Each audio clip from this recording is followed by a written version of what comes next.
남편의 외도로 2년 전 이혼하게 된 40대 박 씨. 아이를 생각해 남편의 외도를 용서하려 했지만 헤어질 수 없다는 남편과 내연녀의 태도에 이혼을 선택할 수밖에 없었다고 합니다. 이 소송 끝에 아이의 친권과 양육권을 얻게 된 박 씨. 그렇게 아이와 새로운 가정을 꾸리고 안정을 찾아갈 때쯤 더 큰 문제가 발생했습니다. 2주에 한 번씩 아이를 만나는 남편의 태도 때문인데요. 아이를 만날 때마다 이혼의 모든 책임은 엄마에게 있고 엄마 때문에 가족이 함께 살지 못하는 거라며 아이에게 박 씨를 비난하고 있는 겁니다. 사춘기에 접어든 아이는 아빠와의 만남을 두려워하며 상담 치료까지 받게 되는데요. 하지만 남편은 면접 교섭권은 아빠의 권리라며 2주에 한 번 아이를 반드시 만나겠다는 입장입니다. 아이가 원하지 않는 면접 교섭도 반드시 해야 하나요? 자, 백다혜 아나운서, 일단 이 부인 박 씨는 남편 외도로 이혼을 했지만 이혼보다는 뭐가 됐든 가정을 지키겠다 이런 생각인 것 같아요. 네, 4년 전 외도를 들킨 남편은 내연녀와의 관계를 정리하겠다면서 용서를 빌었다고 합니다. 박 씨는 그런 남편을 용서했지만 두 사람은 박 씨 몰래 만남을 계속 이어가고 있었다고 하는데요. 남편을 용서하려고 했던 것도 아이를 위해서였는데 이혼 후에 아이가 힘들어하는 건 견딜 수 없다는 박 씨의 고민을 별별 상담소에서 해결해 주세요. 알겠습니다. 사연을 좀 더 풀어보죠. 자, 이 두 사람 부부 결혼 생활 얼마나 하고서 헤어진 겁니까? 이제 막 결혼 10년 차가 됐다고 하는데요. 20대 조금 일찍 만났었다고 해요. 그래서 딸을 하나 놓고 큰 문제는 없이 살았는데 어느 날 남편의 휴대폰에서 이제 바람을 피는 것 같은 정황을 발견한 겁니다. 그래서 남편에게 추궁을 했더니 나 남녀공학 나왔잖아. 그냥 고등학교 동창이야. 이렇게 해명을 했었고 그래서 일단 찜찜하긴 했지만 믿어줬습니다. 왜냐하면 워낙 남편이 또 친구도 많고 밖에 돌아다니면서 모임도 많이 하고 그런 성격이라서 믿어줬었다고 합니다. 양 변호사님, 결국 핸드폰. 네, 근데 예. 휴대전화도 이 남편은 좀 심했어요. 그러니까 밤에 아내가 잠든 줄 알고 베란다에서 통화를 하다가 그 아유. 통화 내용을 아내가 들었는데요. 거의 이건 뭐 저기 무슨 드라마 시리즈에 나오는 대사를 한 겁니다. 그때 우리가 헤어지지만 않았으면 지금쯤 우리가 부부일 텐데. 이걸 남편이 하는 얘기를 들어버린 겁니다. 근데 알고 보니까 이 좀 상대 여성이 고등학교 때 첫사랑이었다라는 것이고 고등학교 동창 모임에 나가서 봤더니 그 여성은 그때까지도 결혼을 안 하고 있었던 아이고, 이런. 상황이었던 거죠. 남편이 먼저 연락을 해서 이게 교제를 시작한 겁니다. 아니, 그래가지고 예전에 그 인터넷 처음 막 할 때 아이러브 스쿨 때문에 이혼 엄청 했어요. 아니, 교수님. 그런데 말이죠. 결국 아이가 있으면 그래도 계속 여러 번 생각하게 되지 않습니까? 만약에 이제 아이가 없으면은 뭐 뒤돌아볼 것도 아이, 없죠. 그럼요. 그냥 바로 상한 것인데 이 아빠를 아이가 상당히 좋아했대요. 그래서 이 여성의 입장에서는 그래도 이 아이를 봐서 한번 용서를 해주겠다. 그리고 이제 또 이 여성은 자기에 대해서 스스로 어떻게 보면은 합리화를 한 거죠. 남편이 어린 시절에 첫사랑을 다시 만나서 잠시 좀 설레는 마음에 그렇게 행동을 한 것이다. 뭐 그런 식으로 이제 이해를 하려고 들고요. 또 이제 남편도 이제 하다가 적발됐지 않습니까? 예. 그러니까 나도 역시 그거 한번 그냥 불장난 같이 한 것이지 가정을 깰 생각은 없다. 나는 그 여성과의 관계를 정리하겠다. 이렇게 해가지고 일단 용서를 해주기로 했답니다. 아니, 백 변호사님, 이 동창회 이런데 지금 좀 그래요, 이거. 아니 뭐 동창회야 나갈 수 있는데 예. 나가서 어떻게 하냐 문제인 거겠죠. 근데 이런 일들이 이제 종종 발생하잖아요. 드라마에서도 워낙 많이 나오고 실제에서도 많이 나오는데 이제 이런 경우에 이제 아이들 때문에 참고 다시 그냥 이제 부부 관계를 유지하는 분들도 있고 또 이혼을 선택하는 분들도 있고 한데 이제 부부 관계를 유지할 때 사실 쉽지 않더라고요. 완전한 신뢰를 회복하는 게 쉽지 않고 그럼요. 형식적인 부부 관계가 유지되는 경우가 많은데 여기서 이제 제일 중요한 게 그러니까 소위 이제 이 사건으로 따지면 남편이겠죠. 예. 남편이 정말 내연녀와의 관계를 완전히 정리하고 완전히 가정에 충실하면 서서히 회복될 수는 있지만 아하. 그런데 그게 아닌 경우가 통상적으로 좀 더 많습니다. 양 변호사님, 결국 이 경우가 아닌 경우였잖아요. 아닌 경우였습니다. 남편도 정리를 못했고요. 또 내연녀 같은 경우는 왜 남편이 나를 만나는지를 당신이 좀 생각해봐라라고 오히려 아내에게 얘기를 했습니다. 아내의 입장에서는 도저히 참을 수가 없어서 이혼 소송도 제기를 하고 이제 그 내연녀를 상대로도 위자료 청구 소송을 제기를 했는데 그 뒤에 또 남편의 반응도 뜻밖이에요. 이게 아예 다 포기를 하겠다. 살던 집도 아내에게 줄 것이고 뭐 친권, 양육권 다 포기하겠다라고 하고 그냥 모든 걸 받아들여 버려요. 대신에 이 내연녀를 상대로 한 위자료 청구 소송을 취하해 달라라고 한 겁니다.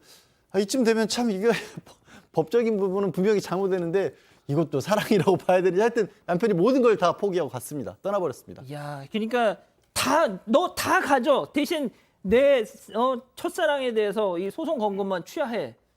이러면 진짜 부인은 더 열받을 것 같아요. 자, 그런데 교수님, 하여튼 이런 사람들이 꼭 자식 사랑은 또 지극해요 또. 네, 그렇습니다. 이제 보통 보면 이 아이는 자기가 꼭 2주에 한 번씩 만나겠다.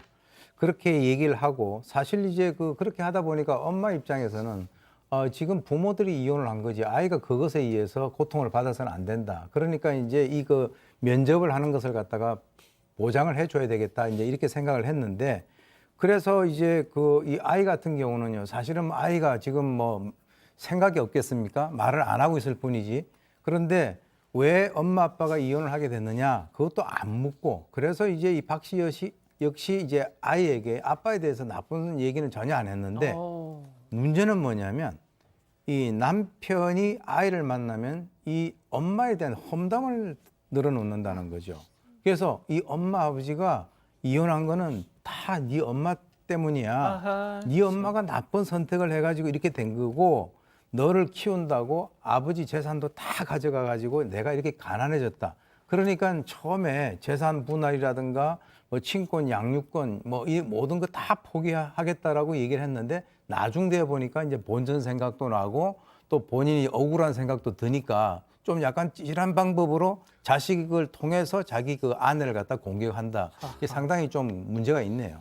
자, 그래도 백 변호사님. 네. 정말 그래도 저 자녀가 완전 아이였으면 정말 이 하얀 도화지 같은 뭐 이런 식이었으면 아버지의 저런 막 주입이 영향을 줬을 텐데 그래도 좀 나이가 있는 자녀라서 그게 안 통했나 봐요. 그죠? 좀 전에 백 기자 한숨을 푹 쉬더라고요. 지금 얘기를 하고 있는데. 저도 들었어요. 네, 근데 이제 이 아이가 5학년입니다. 5학년이면은 최근에 이제 사춘기 좀 일찍 겪잖아요. 알 거 다 압니다. 그러니까 지금 엄마에 대한 그 아빠의 험담도 듣기 싫었는데 더 큰 문제는 이 아이는 아빠의 외도 때문에 엄마랑 아빠랑 이혼했다는 걸 알고 있습니다. 근데 그러니까 더 받아들이기 힘들겠죠. 예. 이제 그러니까 이제 왜 자꾸 나를 원망하지? 이 아빠 입장에서는 안 되겠다. 엄마 욕을 해야겠다. 이러면서 이제 엄마 욕을 더 심하게 했던 것 같습니다. 오죽하면 뭐 내가 바람핀 것도 네 엄마 때문이다 이런 얘기까지 했다고 하는데 이제 그러니까 이 아이 입장에서는 아빠를 보는 게 너무 힘들겠죠. 그러니까 자기는 다 알고 있는데 이제 그러다 보니까 또 아빠랑 만나기로 한 약속 장소에 딸이 나가지 않았고 근데 문제는 이 남편 이 본인 때문에 딸이 나오지 않는 건데 이거 전 아내 그러니까 전 처가 얘 저 만나는 거 방해하는 거야. 아하. 그래서 소송할 뜻을 밝힙니다. 야, 그래서 소송을 했군요, 교수님. 예, 그렇습니다. 이제 두세 번 이 아이하고 만남이 이제 무산되니까 이 면접 교섭권 이행 명령을 신청을 하게 됩니다.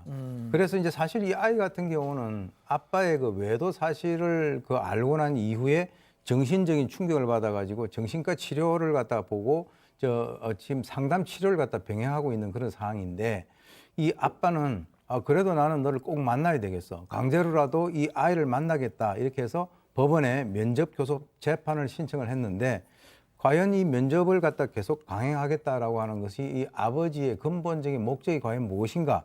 아이를 진짜 보고 싶어서 그렇게 하는 것인지 아니면은 그 과정을 통해서 이 아이와 어머니에게 자기 아내에게 어떤 그 복수를 갖다가 하려고 하는 것인지 그게 상당히 좀 의심스럽네요.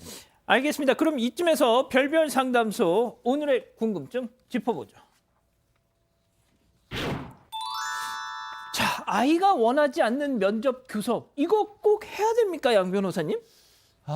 이거는 이제 법적인 문제가 사실은 아니에요. 가정법원에서 관할을 하긴 하지만 그리고 이게 지금 사실 나누고 있는 말씀도 이 상담을 신청한 어머니 입장에서 주로 듣고 있는 거잖아요. 예, 예. 남편 얘기를 들어보면 또 다른 얘기가 나올 수도 있어요. 그리고 면접 교섭권을 보장해 주는 가장 큰 목적은 뭐냐면 한쪽의 얘기만을 들어서 자녀가 접촉을 하게 될 경우는 또 자녀도 또 잘못 생각할 수도 있고 자녀가 성장하는 과정에서 또 마음이 또 바뀔 수도 있거든요. 그래서 법원에서도 아이가 거부한다는 이유만으로 그걸 당장 막지는 않습니다. 다만 혹시 아이의 뭐 생명신체에 위해를 가할 정도의 상황이다, 학대가 우려된다, 이럴 때는 맞거든요.